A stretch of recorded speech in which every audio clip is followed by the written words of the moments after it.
Thank you all for being here. I'm reading this letter on behalf of my Uncle Jeff, who wrote this from his heart.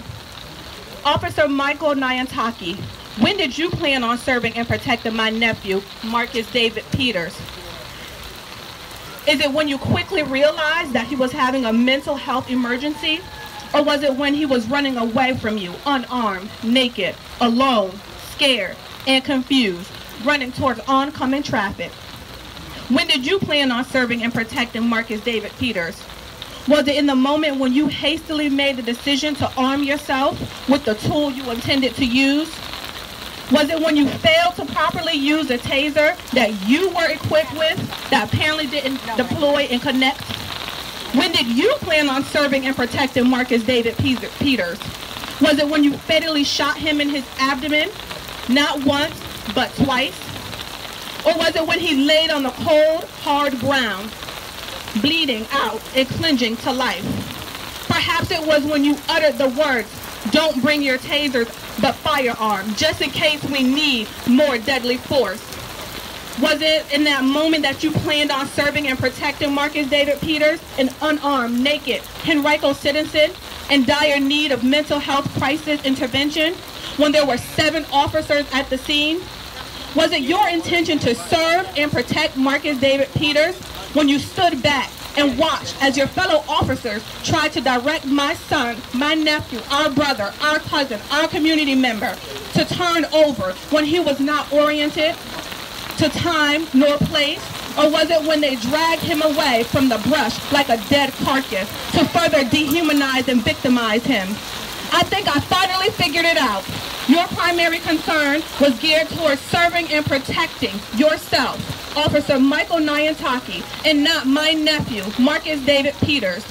This community does not need the so-called serving and protecting that you rendered, as it will most certainly lead to the same fate that my nephew, Marcus David Lamar Peters, endured that untimely led to his untimely death.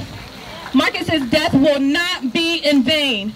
Moving forward, we need accountability from the Richmond Police Department, as well as other law enforcement entities. Reform and modification of policies and training on use of deadly force to include proper knowledge on succession of tools utilized once recognition of a mental health crisis is acknowledged and established as it was in the case of my nephew, Marcus David Lamar Peters. Having an alert system put in place when there is awareness of a person or an individual with a mental health crisis and mental incapacity of varying degrees can not only preserve and save the life of an individual, but other humans that may come in contact with who he may come in contact with as well. My nephew, as it appears, and other entities have been hurt, brutalized, and victimized. Richmond Police Department, you need to renew and rethink your policies and practice at this very moment, because that death derives from deadly force in a mental crisis should never be an option if the victim is unarmed or posing no immediate and direct threat to safety and well-being of the public.